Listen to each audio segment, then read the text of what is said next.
यदि ब्लड का हम बेसिक इंफॉर्मेशन की बात करें तो ब्लड को हम इस तरह से समझ सकते हैं कि एक स्वस्थ मनुष्य के शरीर में ब्लड कितना रहता है, तो जो भी उसके शरीर का वेट रहता है उनका 7% उसके शरीर में ब्लड रहता है। तो ये वेट पर डिपेंड करता है कि आपके शरीर में वेट कितना है, उसका 7% ब्लड आपके शरीर में अवेलेबल रहेगा। नेक्स्ट यदि बात करें नॉर्मल पूछा जाए कि एक ह्यूमन के शरीर में कितना ब्लड रहता है, तो हम बोलते हैं 5 से 6 लीटर प्रेजेंट रहता है। कंपैरिजन यदि करें मेल फीमेल में, तो मेल में 1/2 लीटर ब्लड ज्यादा रहता है कंपैरिजन फीमेल के। तो यहाँ छोटा छोटा पॉइंट बनता है। यदि हम ब्लड की बात करें तो ब्लड का पीएच मान 7.4 रहता है, इसीलिए इसे एल्काइल बोला जाता है कि यह क्षारीय है। तो ये सब बेसिक इंफॉर्मेशन है जो आप 9th में पढ़ चुके हैं। 10 में आपको क्या पढ़ना है, तो 10 में ब्लड को, ये भी 9th में ही आप पढ़े हैं, ऐसा कुछ नहीं है कि 9th में आप ये नहीं पढ़े थे। ब्लड को 2 पार्ट में हम डिवाइड किए हुए हैं, एक प्लाज्मा, दूसरा ब्लड कार्पेसेल्स। यदि प्लाज्मा की बात करें तो प्लाज्मा 60% जो है ये पार्ट ब्लड का प्लाज्मा रहेगा और 40% पार्ट जो है यह ब्लड कार्पेसेल्स रहेगा। तो आपको दोनों कंपैरिजन जान लीजिए कि सबसे अधिक मात्रा में आपके ब्लड में क्या है, प्लाज्मा है, जो पूरी तरह से लिक्विड फॉर्म में रहते हैं। ये येलो कलर के रहते हैं और तैरते हुए लिक्विड फॉर्म में रहेंगे, जो कंटेंट करते हैं 19% वाटर। तो सवाल ये बहुत वीवीआई है, आपसे ये पूछा जाएगा कि प्लाज्मा में कितने परसेंटेज वाटर अवेलेबल है, तो हम याद रखेंगे 90% वाटर अवेलेबल है। प्लाज्मा की बात करें तो प्लाज्मा 60%, किसी किसी बुक में 55 भी है, तो आपको ये नहीं समझना है कि सर रॉन्ग बता रहे हैं। ये अप्रोक्सीमेट मान लिया जाता है कि 55% या 60%, तो कंफ्यूज नहीं होना है आपको। आपको ये याद रखना है कि वाटर उसमें कितना है, 90% वाटर है और 10% जो है ऑर्गेनिक सबस्टांस बोलेंगे। ऑर्गेनिक सबस्टांस क्या है, तो कुछ प्रोटीन रहते हैं, कुछ विटामिन रहते हैं, तो ये सब। और अदर पार्ट करें तो ब्लड कार्पेसेल्स भी कहाँ रहते हैं, ये अदर सबस्टांस, ऑर्गेनिक सबस्टांस में आरबीसी भी आ जाएंगे, डब्ल्यूबीसी भी आ जाएंगे, प्लेटलेट्स भी आ जाएंगे। ये सब क्या करते हैं, ब्लड में तैरते रहते हैं। तो जनरली एक चीज आप लोग नोटिस किए होंगे कि यदि हम डॉक्टर से दिखाने के लिए जाते हैं और हमारे शरीर में यदि खून की कमी है, तो उस समय डॉक्टर साहब क्या करते हैं, तो 2-3 चेक करेंगे। वो आपके आंख में इसके नीचे देखेंगे पूरे तरह से कि ये पीला तो नहीं है, आंख के कलर को देखेंगे कि आंख आपका रेड है या नहीं है, या फिर नाखून को देखते हैं कि नाखून में आपका किस तरह का कलर आ रहा है, वो रेड आ रहा है, व्हाइट आ रहा है। तो ये सब एक्सटर्नल व्यू की, एक्सटर्नल देख के हम अनुमान लगाते हैं कि आपके शरीर में ब्लड की कमी है। तो डॉक्टर साहब जनरली एक रिपोर्ट लिखते हैं सीबीसी टेस्ट। सीबीसी टेस्ट की यदि बात करें तो सीबीसी टेस्ट क्या है, तो सीबीसी का फुल फॉर्म होता है complete blood count. Complete blood count CBC का फुल फॉर्म होता है कि आपके शरीर में ब्लड में जितने भी ऑर्गेनिल्स प्रेजेंट है उनका कंप्लीट काउंट किया जाता है कि नंबर ऑफ आरबीसी आपके शरीर में कितने हैं, नंबर ऑफ डब्ल्यूबीसी आपके शरीर में कितने हैं, प्लेटलेट्स कितने हैं, या फिर हेमोग्लोबिन आपके शरीर में कितने हैं। तो ये आपका काउंट किया जाता है किसमें, सीबीसी टेस्ट में। इसको देखने के बाद डॉक्टर साहब बताते हैं आपके शरीर में प्लेटलेट्स की संख्या कम हो गया है, आपके शरीर में हेमोग्लोबिन का संख्या कम हो गया है। तो ये एक ब्लड टेस्ट का है, जो बेसिक इंफॉर्मेशन आपको जानना है कि सीबीसी टेस्ट क्या होता है। नेक्स्ट यदि बात करें तो हम ब्लड कार्पेसेल्स को यहाँ 3 पार्ट में आपके सामने डिवाइड किए हुए हैं। पहला यदि बात करें तो आरबीसी, दूसरा डब्ल्यूबीसी और तीसरा प्लेटलेट्स। तो कोई नया नाम आपके सामने नहीं आया हुआ है, आप पढ़े हुए हैं आरबीसी क्या है, डब्ल्यूबीसी क्या है, प्लेटलेट्स क्या है, सभी जानते हैं। फिर भी थोड़ा बेसिक इंफॉर्मेशन, आरबीसी का फुल फॉर्म होता है रेड ब्लड कार्पेसेल्स। तो यहाँ हम इसको इस तरह से घेर देते हैं। आरबीसी का फुल फॉर्म हो गया रेड ब्लड कार्पेसेल्स, डब्ल्यूबीसी का फुल फॉर्म हो जाएगा व्हाइट ब्लड कार्पेसेल्स, और प्लेटलेट्स को ब्लड प्लेटलेट्स भी बोल सकते हैं या प्लेटलेट्स ही बोला जाता है। प्लेटलेट्स कोई शॉर्ट फॉर्म नहीं है कि उसका फुल फॉर्म बताएं। नेक्स्ट यदि बात करें तो यहाँ आपको जो बायोलॉजी की बुक या साइंटिफिक नेम यूज किया जाता है, ये पूछा जाता है आपको कि आरबीसी का साइंटिफिक नेम क्या है, डब्ल्यूबीसी का साइंटिफिक नेम क्या है, प्लेटलेट्स का साइंटिफिक नेम क्या है, ये पूछा जाता है सवाल। तो आरबीसी को हम लोग क्या बोलेंगे, एरिथ्रोसाइट, डब्ल्यूबीसी को बोलेंगे ल्यूकोसाइट और प्लेटलेट्स को बोलेंगे थ्रोम्बोसाइट। तो एरिथ्रोसाइट, ल्यूकोसाइट, थ्रोम्बोसाइट। एरिथ्रोसाइट किसको बोलेंगे? आरबीसी को। ल्यूकोसाइट किसको बोलेंगे? डब्ल्यूबीसी को। और थ्रोम्बोसाइट किसको बोलेंगे? प्लेटलेट्स को। तो थोड़ा बेसिक इंफॉर्मेशन की बात करें तो 9th क्लास में आप लोगों ने पढ़ा था कि जितने भी ब्लड कार्पेसेल्स हैं उनका ओरिजिन कहां से होता है। तो सबके लिए हम एक ही आपको बताए हुए थे कि बोन मैरो। सबका ओरिजिन कहां से होगा? Bone marrow. बोन मैरो में और डीपली हम लोग जाए तो बोन मैरो दो टाइप के हम लोग पढ़े थे, एक रेड कलर के होते हैं, एक येलो कलर के होते हैं। तो रेड कलर वाले से रेड ब्लड कार्पेसेल्स, येलो कलर वाले से व्हाइट ब्लड कार्पेसेल्स निकलते हैं। तो यहां हम लोग बेसिक यही जानेंगे कि आरबीसी, डब्ल्यूबीसी और प्लेटलेट्स किसी का भी आपसे पूछा जाए ओरिजिन कहां हो रहा है तो ओरिजिन में हम लोग याद रखे थे बोन मैरो। नेक्स्ट यदि बात करें तो नंबर ऑफ आरबीसी आपके शरीर में कितने प्रेजेंट हैं? नंबर ऑफ आरबीसी हमारे शरीर में 45 से 50 लाख प्रेजेंट है। इस तरह से हम याद रखेंगे, 45 से 50 लाख प्रेजेंट है। तो सबसे ज्यादा आपके शरीर में क्या है? RBC. Number of RBC blood में सबसे ज्यादा रहता है। नेक्स्ट यदि व्हाइट ब्लड कार्पेसेल्स की बात करें तो व्हाइट ब्लड कार्पेसेल्स जो है ये आपके शरीर में 5 से 6,000 के पार्ट में पाया जाता है, कि 5 से 6,000 आपके शरीर में पाया जाएगा। सबसे कम क्या रहता है? डब्ल्यूबीसी।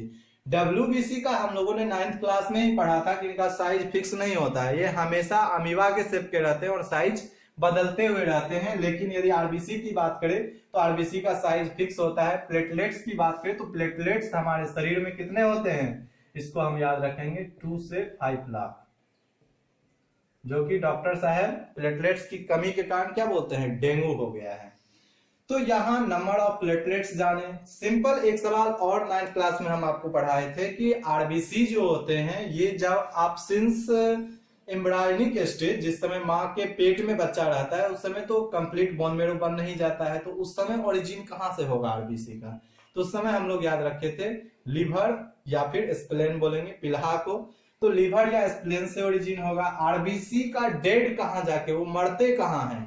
तो इसमें हम लोग याद रखे थे लिवर और स्प्लेन में। इसीलिए स्प्लेन को जो है बोला जाता है ग्रेवयार्ड। किसका? आरबीसी का ग्रेवयार्ड, कब्रगाह ग्रेवयार्ड बोलेंगे। किसको? तो स्प्लेन को बोला जाता है। नेक्स्ट यदि डब्ल्यूबीसी की बात करें तो डब्ल्यूबीसी कहां मरते हैं? तो ये ब्लड में ही मर जाते हैं। और प्लेटलेट्स की बात करें तो प्लेटलेट्स जो है ये स्प्लेन में ये जाके खत्म होते हैं, या लिवर में प्लेटलेट्स को भी हम लोग याद रखेंगे। नेक्स्ट यदि हम लोग बात करें तो यहाँ एक सवाल और आता है कि हर किसी का लाइफ साइकिल पूछा जाता है। तो आरबीसी का लाइफ साइकिल कितना होता है? जिसको हम याद रखेंगे 20 से 120 डेज। तो कंप्लीट ऐसा नहीं है कि 120 डेज में ये मर ही जाएंगे। ब्लड बैंक बोला जाता है स्प्लेन को, जो कि पिल्हा है उसको ब्लड बैंक बोला जाता है। क्यों? क्योंकि जब आपके शरीर में आरबीसी का नंबर कम हो जाता है, ये आपका आरबीसी का लेवल घटने लगेगा, तो उस समय जो होते हैं स्प्लेन में जो भी एक्टिव आरबीसी रहते हैं वो फिर से आपके बॉडी में आ जाते हैं और वो वर्क करने लगते हैं। इसीलिए स्प्लेन को जो है ब्लड बैंक कहा जाता है। किसके कारण? तो यही ड्यूरेशन जो टाइम का है 20 से 120 डेज, इनके बीच में आरबीसी कहीं ना कहीं जिंदा रहते हैं। कहां? तो स्प्लेन में। नेक्स्ट यदि डब्ल्यूबीसी की बात करें तो डब्ल्यूबीसी 2 से 6 डे हम लोग याद रखेंगे, 2 से 6 दिन तक जिंदा रहता है। और ये मरते कहां हैं? ब्लड में ही मर जाते हैं। नेक्स्ट यदि बात करें तो फिर प्लेटलेट्स जो है इसको याद रखेंगे 3 से 5 डेज। प्लेटलेट्स इस तरह से हम लोग याद रखेंगे। तो आपको कंफ्यूज नहीं होना है, तरह तरह के बुक में तरह तरह डेज दिए हो रहते हैं, तो हम सब आपको अप्रोक्सीमेट में बताए हैं। यदि इनके बीच में है तो वो सही है। अब आइए हम लोग 10 क्लास में जो पढ़ना है उस पे आते हैं। यहां तक हम लोगों ने 9th क्लास में पढ़ चुका है, कुछ भी ऐसा नहीं है जो हम 9th में नहीं आपको बताए थे।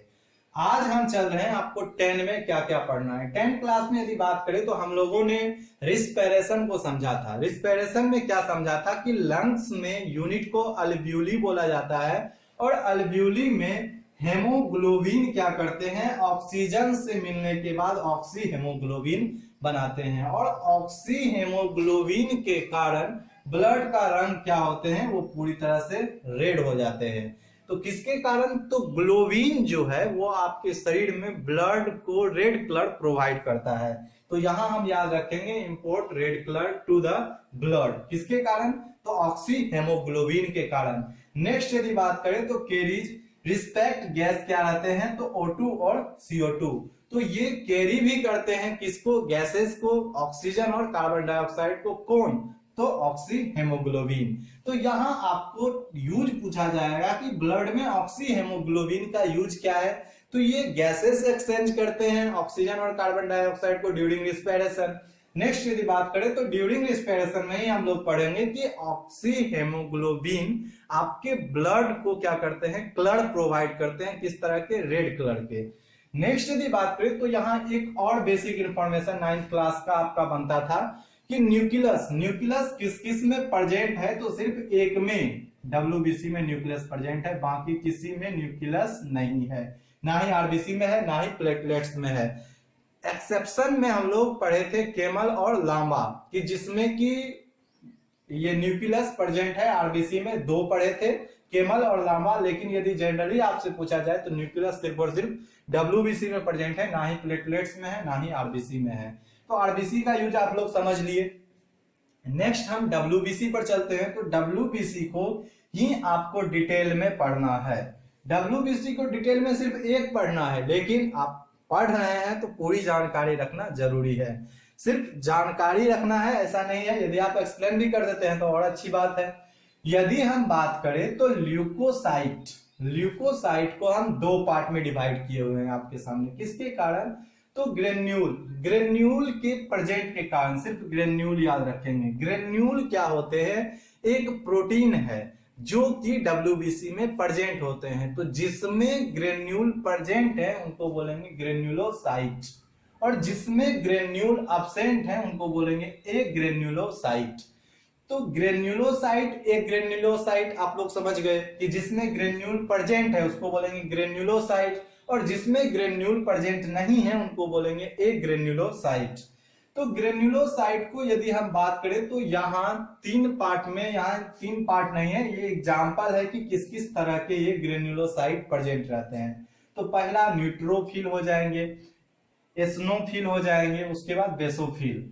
तो न्यूट्रोफिल, एसनोफिल और बेसोफिल ये इनके एग्जाम्पल हैं। तो इनसे सवाल आपका नहीं बनेगा, सिर्फ आपको जानकारी रखना है। सवाल कहां से बनता है, तो एग्रेन्यूलोसाइट से सवाल बनता है कि एग्रेन्यूलोसाइट में WBC आपके 2 टाइप के हैं, एक है लिम्फोसाइट, दूसरा है मोनोसाइट।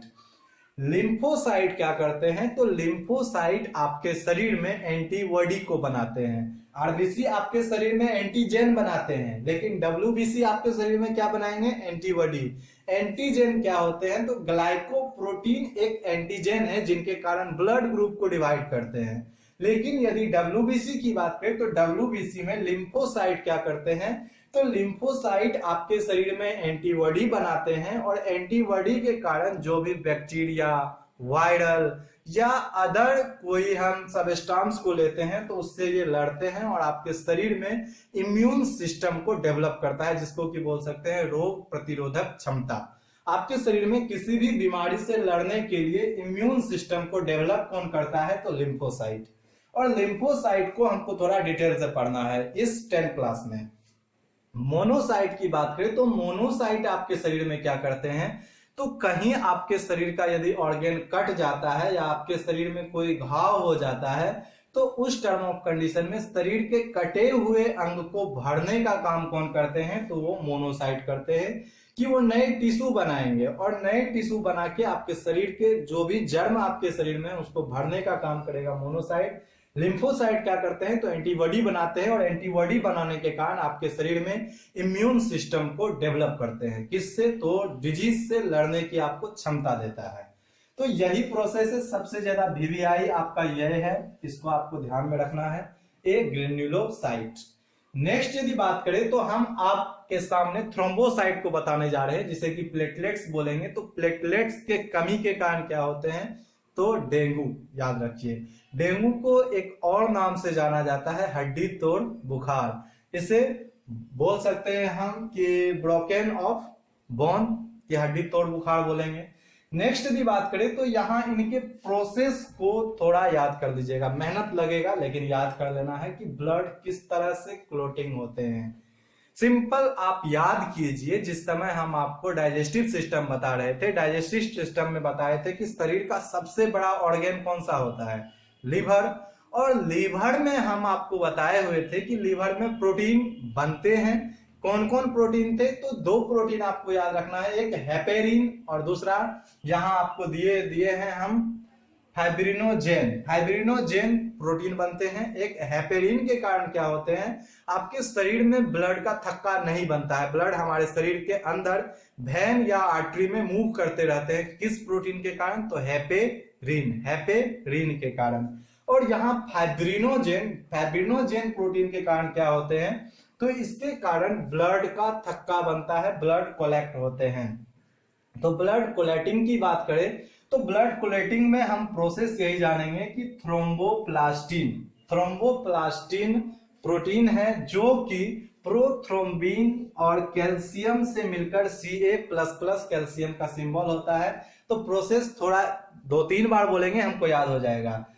थ्रोम्बोप्लास्टिन, थ्रोम्बोप्लास्टिन, प्रोथ्रोम्बिन, तो नाम रिलेटेड है। थ्रोम्बोप्लास्टिन प्रोथ्रोम्बिन और कैल्शियम के साथ मिलकर क्या बनाते हैं, थ्रोम्बिन बनाते हैं। और थ्रोम्बिन जो है फाइब्रिनोजेन के साथ मिलकर, थ्रोम्बिन फाइब्रिनोजेन के साथ मिलकर फाइब्रिन बनाते हैं। फाइब्रिन जो है ये क्या करते हैं, तो फाइब्रिनोजेन प्रोटीन है और थ्रोम्बिन जब बन गए तो थ्रोम्बिन फाइब्रिनोजेन प्रोटीन के साथ मिलकर फाइब्रिन बनाए। और फाइब्रिन जब ब्लड कार्पेसेल्स के साथ आते हैं तो जैसे ये एयर के टच में आएंगे कि आपकी स्किन पर हवा लगना शुरू होगा, ये आपके ब्लड को क्लॉट कर देते हैं कि पूरी तरह से ब्लड का थक्का बन जाता है। ब्लड का थक्का बनने में 2 से 3 मिनट का समय लगता है। आगे ही हम लोग पढ़ेंगे जिसमें कि पढ़ेंगे कि ब्लड का थक्का किसमें नहीं बनता है, तो उसे हेमोफीलिया बोला जाता है, जो कि हेरिडिटी डिजीज है।